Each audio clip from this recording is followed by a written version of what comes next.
धाकड़ खबर, बेखौफजुबां, बेबाक अंदाज। धाकड़ खबर के न्यूज रूम से मैं आपके साथ हूं अकरम रईस खान। एक जमाना था कि धर्म की बात सदाचार के लिए की जाती थी, लोगों की भलाई के लिए की जाती थी। धार्मिक होना इस बात का प्रतीक होता था कि ये इंसान है, इसके अंदर मानवता है, ये इंसानों से भी और जानवरों से भी प्यार करता है, इसके लिए इंसानियत सबसे बड़ी चीज है। लेकिन आज सदाचार नहीं रहा है, आज गुड कंडक्ट नहीं रहा है, आज कदाचार में तब्दील हो चुका है। आप कितनी नफरत फैला सकते हैं, सामने वाले को कितनी गाली दे सकते हैं, उसके घर में घुस के जय श्री राम बोलिए, तभी आप एक अच्छे धार्मिक बन सकते हैं। चार ऐसी तस्वीरें आपके सामने रख रहा हूं जिन्हें देख और सुनकर आपको यकीन हो जाएगा कि हां, इन लोगों ने आज धर्म को कदाचार बना के रख दिया है सदाचार की जगह पर। मुझे लगता है चारों तस्वीरें आपके सामने रखना शुरू करूं उससे पहले एक रिपोर्ट आपके सामने रख देता हूं। स्क्रीन पे देखिएगा, US international council for religious freedom की रिपोर्ट है जो इसी साल 2020 में आई थी। उस रिपोर्ट के मुताबिक भारत में जो अल्पसंख्यक हैं, जो अक़लियत हैं, उनकी धार्मिक आज़ादी घटती जा रही है दिनों दिन, और आने वाले दिनों में हो सकता है भारत में एक बड़ा नरसंहार यानी कि कत्लेआम हो सकता है, नस्ल कुशी हो सकती है। ये इस रिपोर्ट ने अंदेशा जाहिर किया था। अब कुछ चीज़ों को देख लीजिए। आरएसएस की सबसे बड़ी प्रयोगशाला माना जाता है मध्य प्रदेश, यहीं से वो हथियार चला था जहां से राष्ट्रपिता महात्मा गांधी की हत्या की गई थी। आज आपने बयान देखा होगा, मोहन भागवत कह रहे हैं हिंदू होना ही इस बात का सबसे बड़ा प्रमाण है कि वो देशभक्त है। तो ये अपने आप को हिंदू कहते थे नाथूराम गोडसे, और इन्होंने राष्ट्रपिता महात्मा गांधी की हत्या कर दी। अब आप सोचिए कि वो कौन से राष्ट्रवाद की बात कर रहे हैं, कौन सी देशभक्ति की वो बात कर रहे हैं, वो पाठ पढ़ा रहे हैं। लेकिन मध्य प्रदेश जो है आरएसएस की हमेशा से बड़ी प्रयोगशाला रहा है। और आपने रैलियों का दौर जो देखा होगा, वो आपने देखा होगा राम मंदिर निर्माण के नाम पर जन जागृति अभियान चलाए जाते थे। इसी तरीके से धन संग्रह करने के नाम पर, पैसा जुटाने के नाम पर खूब रैलियां निकाली जाती थी। उन रैलियों के दौरान हमने खूब बवाल, खूब कत्लेआम तमाम देखा है। तो क्या फिर से एक बार राम मंदिर निर्माण के लिए धन जुटाने को जो रैलियां निकाली जा रही हैं उसमें फिर से कत्लेआम किया जाएगा? चार तस्वीरें उभर रही हैं, लेकिन उन तस्वीरों पे फिर मैं बात करूं उससे पहले एक तस्वीर और देख लीजिए। कोरोना का दौर है, सरकार कह रही है, मोदी सरकार कह रही है भैया हम संसद नहीं बुलाएंगे, संसद का सत्र नहीं बुलाएंगे हम लोग, कोरोना चल रहा है। बहुत सारी सरकारें कह रही हैं साहब कोरोना चल रहा है, हम विधानसभा का सत्र नहीं बुलाएंगे। लेकिन दंगा फैलाने के लिए जो रैलियां निकाली जा रही हैं उनको परमिशन दी जा रही है, बाकायदा पुलिस उनके साथ होती है, तो इसको लेकर कोई बात नहीं की जा रही। मध्य प्रदेश के सीएम शिवराज सिंह चौहान का बयान भी आपके सामने पहले ही रखना ज़्यादा बेहतर होगा, जिसमें वो कह रहे हैं कि दंगाइयों को बख्शा नहीं जाएगा। लेकिन आगे जब पत्रकार उनसे पूछते हैं कि एक बात बताइए साहब, वो घर जो ढाया वो एक धर्म विशेष के लोगों का ही क्यों ढाया, तो उन्होंने कहा जहाँ से पत्थर चलेगा पत्थर तो वहीं से निकलेगा। अब आपके सामने तस्वीरें रखने का सिलसिला शुरू करते हैं, और तस्वीरें जो मैंने आपके लिए रखी हैं वो तारीखों के हिसाब से रखी है, यानी कि टाइमलाइन के हिसाब से। आज 2 जनवरी है, लेकिन हम आपको लेकर चलना चाहेंगे 25 दिसंबर। 25 दिसंबर को उज्जैन से पहली तस्वीर उभर के हमारे सामने आई। भाजयुमो यानी कि भारतीय जनता युवा मोर्चा के करीब 300 कार्यकर्ता रैली की शक्ल में पुलिस की मौजूदगी में पहुंच गए बेगमबाग इलाके में। ये एक मुस्लिम बाहुल्य इलाका है। बता दें आपको, जब भी कोई धार्मिक जुलूस निकलता है तो इस इलाके से कभी भी नहीं निकलता है, क्योंकि महाकाल के मंदिर तक जाने के लिए बहुत सारे और भी रास्ते हैं। लेकिन जबरन यहाँ से निकाला गया और उसके बाद यहाँ पर भड़काऊ नारे लगाए गए और उसके बाद बवाल काटा गया जमकर। यहाँ पर जो तस्वीरें आ रही हैं, जो मीडिया रिपोर्ट कर रहा है, नई दुनिया जो स्थानीय वहाँ का अखबार है, किसी ज़माने में दिल्ली एनसीआर में लॉन्च हुआ, लेकिन दैनिक जागरण ने उसका यहाँ का जो है स्पेस खरीद लिया, इसलिए वो वहाँ पर दैनिक जागरण के सहयोग से ही चलता है। पत्थर फेंकने का आरोप लगाया गया एक दूसरे पर, और जो है पुलिस कह रही है हमने 20 लोगों को यहाँ से उठा लिया है, 5-6 लोगों पर एनएसए लगा दिया है। यहाँ के जो एसपी हैं मिस्टर सत्येंद्र कुमार, जब उनसे बात की गई भैया एनएसए क्यों लगा दिया, उन्होंने कहा देखिए ये लोग पहले से आपराधिक प्रवृत्ति के थे, इन पे मुकदमे दर्ज थे, इसलिए इन पर एनएसए लगाया गया। अब एनएसए क्यों लगा है, कैसे लगा है, इसका मामला जो है वो बात करने दीजिए कोर्ट को, यानी कि तय करने दीजिए कोर्ट को। तो ये एक तस्वीर पहली उभरी थी। तो यहाँ बुलडोजर से मकान ढहा दिया गया था, आरोप लगाया गया था कि इसी घर से पत्थर चले। लेकिन जब प्रशासन से पूछा गया कि भैया बुलडोजर से इनका मकान क्यों तोड़ दिया गया, तो उन्होंने कहा कि इसलिए तोड़ा गया क्योंकि ये अवैध निर्माण था। लेकिन आपने देखा, मैंने शिवराज सिंह चौहान का बयान आपके सामने पढ़ा। उन्होंने कहा कि जब जहां से पत्थर चलेंगे वहां पर ऐसी ही कार्रवाई की जाएगी, पत्थर वहीं से फिर निकाले भी जाएंगे। अब दूसरी तस्वीर आपके सामने रख देता हूं। दूसरी तस्वीर मंदसौर, वही मंदसौर जहां शिवराज सिंह चौहान की पुलिस ने गोली चलाकर 5 किसानों को मौत के घाट उतार दिया था। लेकिन आज सबसे बड़े किसान नेता बनने का वो दावा कर रहे हैं, कह रहे हैं मध्य प्रदेश में सबसे अच्छा किसान है। आज ही खबर आ रही है कि एक किसान पे कुछ 1000 रुपए का बिजली का बकाया था, उसने फांसी लगा ली। एक लेटर लिख दिया नरेंद्र मोदी को 5 पेज का, कहा कि मेरी डेड बॉडी नरेंद्र मोदी को भेज दो, देश के प्रधानमंत्री को, वो मेरे अंग बिकवा देंगे और बिजली का बिल भर देंगे। सोचिएगा कितना बड़ा उसने प्रहार किया है। लेकिन भोपू मीडिया के दलाल चाटुकार दंगाई पत्रकार हैं कि वो खबर आपको नहीं दिखाएंगे।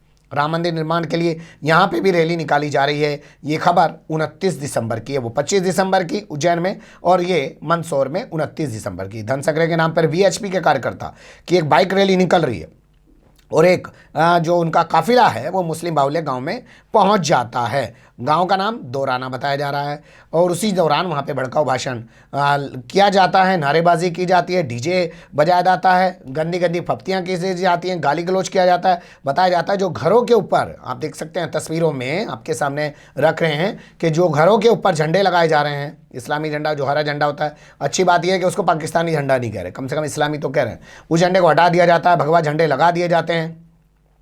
कई दुकानों में, घरों में तोड़फोड़ की जाती है। मस्जिद पर भी तोड़फोड़ करने की खबरें नहीं आती है। यही नहीं, यहाँ पे एक पुलिसकर्मी हैं, यानी कि पुलिस वाले हैं जिनका नाम है एनएम मंसूरी, उनके घर में भी तोड़फोड़ की जाती है। तो पुलिस वाला क्या बच जाएगा भाई? ठीक है। यहाँ वीएचपी के जो जिलाध्यक्ष हैं उनका बयान हमारे पास है, उनका नाम है प्रदीप चौधरी। उनका कहना है कि साहब जो सेजपुरिया इलाका है उससे और दोराना गांव के बीच ये रैली निकाली जा रही थी चंदा जुटाने के लिए। उसी दौरान कुछ लोगों ने हमारे ऊपर पथराव कर दिया। जबकि स्थानीय लोगों की बात करें तो उनका कहना है कि इन लोगों ने जानबूझकर तमाम चीज़ें वहां पे बवाल के रूप में की हैं। पुलिस ने दोनों ओर से केस दर्ज कर लिया है 57 लोगों के खिलाफ और इसके अलावा 5 लोगों को हिरासत में ले लिया है। मुस्लिम पक्ष का आरोप है कि पुलिस एक तरफा कार्रवाई कर रही है और दूसरे पक्ष के लोगों को गिरफ्तार नहीं कर रही है। अब तीसरी तस्वीर की तरफ चलते हैं। ये तस्वीर इंदौर से आ रही है। घटना 29 दिसंबर की है। 25 उज्जैन, 29 मंदसौर और 29 को ही इंदौर। तो इंदौर में क्या होता है, गौतमपुरा यहाँ का एक थाना पड़ता है, गौतमपुरा थाने का यहाँ का एक इलाका पड़ता है, चांदन खेड़ी गांव है ये भी। यहाँ पर भी ठीक ऐसी ही वारदात को अंजाम दिया जाता है जैसे कि वहाँ पे दिया जाता है। रैली में यहाँ पे भड़काऊ नारे लगाए जाते हैं, डीजे बजाया जाता है, कुछ लोग मोबाइल से उसको कवर करने की कोशिश करते हैं तो विवाद शुरू हो जाता है। ये यहाँ के डीआईजी का कहना है कि साहब वो भड़काऊ बोल रहे थे कुछ और कुछ लोग जो है मोबाइल में कैमरे में रिकॉर्ड कर रहे थे, उससे जो है बवाल शुरू हो जाता है। हरिनारायण मिश्रा उनका बयान है ये। जबकि स्थानीय लोगों का कहना है कि मस्जिद के बाहर हनुमान चालीसा पढ़ा गया और मस्जिद के अंदर उस वक्त नमाज चल रही थी, ऊपर मस्जिद पर चढ़ के तोड़फोड़ की गई, मीनार को नुकसान पहुंचाया गया। ये तमाम आरोप जो हैं उन्होंने लगाए हैं और इंडियन एक्सप्रेस ने अपनी इस रिपोर्ट में इस एफआईआर के आधार पर तमाम चीज़ों को छापा है। तस्वीरों में आप लोगों ने देख ही लिया होगा। अब अगली तस्वीर की तरफ चलते हैं। नोएडा का हाल आपके सामने रख देते हैं, यानी कि हम मध्य प्रदेश से आ जाते हैं उत्तर प्रदेश में। तो उत्तर प्रदेश में क्या हुआ, 1 जनवरी का मामला है। आरएसएस के एक लीडर हैं, उनका नाम है विनोद कौशिक। वो अपने भाई विपिन कौशिक के साथ, एक भाई बाइक पे जा रहा है, एक बाइक कार पे जा रहा है। सेक्टर 20 थाने का सेक्टर 9 इलाका पड़ता है। वहां पे बताया जा रहा है जो रिक्शा वाला, ई रिक्शा वाला, वो कार में टक्कर मारता है। आपने फिल्म देखी है मैं हूं ना, शाहरुख खान की, वो रिक्शे से ही पूरी लड़ाई लड़ लेते। तो रिक्शे वाला किस में टक्कर मार रहा है, कार में। सोचिएगा कभी। उसके बाद विवाद बढ़ जाता है, बताया जा रहा है। फिर बाइक वाले 2 आ जाते हैं, वो बाइक में टक्कर मारते हैं इनकी और उसके बाद फिर हंगामा खड़ा हो जाता है और तो वो इनको जो है घायल करके भाग जाते हैं। 65,000 रुपये जो इन्होंने राम मंदिर निर्माण के लिए संजोए थे उनको लूट के फरार हो जाते हैं। और किस तरीके से वहाँ थाने पर हंगामा किया जाता है उसकी एक बानगी इन तस्वीरों में देख लीजिए।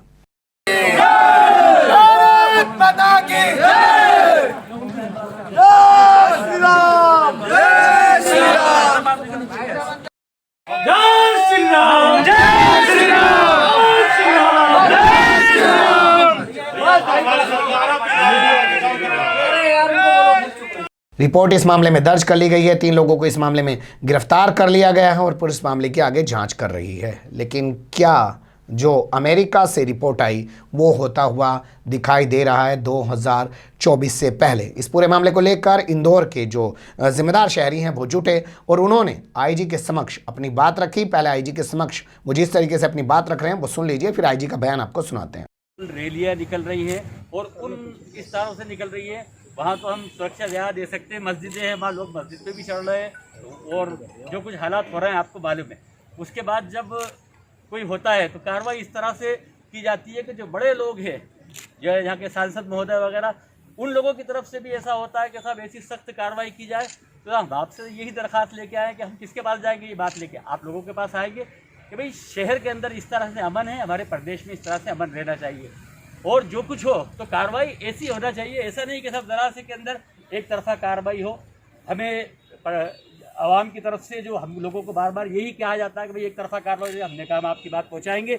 इसीलिए जो नुमाइंदा कमेटी है इसने ये तय करके शहर के जिम्मेदार लोगों को बुलाकर हमने आपको जिम्मेदार समझा। इसलिए हम आपकी खिदमत में आए हैं कि साहब ऐसा कोई मैसेज नहीं जाना चाहिए कि प्रशासन की तरफ से भी साहब एक तरफा बात हो गई है।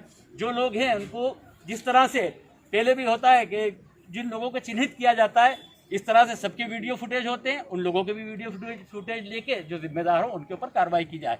और शहर के लिए जिस तरह से आपने सुन लिया, वो बता रहे हैं और किस तरीके से अपनी बातों को रख रहे हैं। कोई उनके उसमें भाषण में आपको भड़काऊपना दिखाई दे रहा। कपिल मिश्रा तो है नहीं, हाँ भाई डीएसपी इतना कर दे, नहीं तो फला टाइम के बाद हम ये कर देंगे। अब डीआईजी किस तरीके से लोगों को आश्वस्त कर रहे हैं और लोग कितना उनकी बात पे भरोसा कर रहे हैं, आपको आवाज़ के टोन से ही पता चल जाएगा। विवशता है, मजबूरी है या वाकई में भरोसा करते हैं, ये भी सोच लीजिएगा। आप कोशिश आप निर्देश देंगे सर, आप जो है आप आपको अपने समुदाय को और अपने समुदाय के साथ अन्य समुदाय के मित्रों को आप ये विश्वास दिलाइए कि पक्षपात की कोई गुंजाइश नहीं। आपसे यही पुलिस बिना पूरा निर्भीक और बिना किसी प्रेजुडिस के, बिना किसी भेदभाव के काम करेगी और इसमें भी हमने केसेस रजिस्टर किए हैं और जैसे जैसे हमारे पास इसकी इन्वेस्टिगेशन होती जाएंगी, अरेस्टिंग होती जाएगी। कोई विशेष समुदाय नहीं, हमारे लिए सब बराबर है। हाँ, इस सामूहिक पूरा सद्भाव बनाने की जिम्मेदारी सभी की है, सभी वर्गों की है, सभी नागरिकों की है और आप ये विश्वास माने बिना पक्षपात की कार्रवाई हो रही है। तो ये तमाम चीज़ें हैं जो आपके सामने रखने की कोशिश की और इन तस्वीरों में बहुत सी ऐसी तस्वीरें हैं जो वायरल तस्वीरें हैं, उनका धाकड़ खबर जो है पुष्टि नहीं करता है क्योंकि हमारे कैमरे की वो तस्वीरें नहीं हैं। लेकिन इन तमाम तस्वीरों के ज़रिए एक चीज़ जो उभर रही है वो ये कि अब भी लोग जलाने की ही बात कर रहे हैं और उन्हें कुछ ना कुछ मुद्दा चाहिए और ये शुरुआत मध्य प्रदेश से हुई है और पहुंच गई उत्तर प्रदेश तक है। देखना होगा ये सिलसिला आगे कहां तक जाएगा, क्योंकि मीडिया को तो यही सुहाता है और सत्ता में बैठे लोगों के लिए आसान भी है।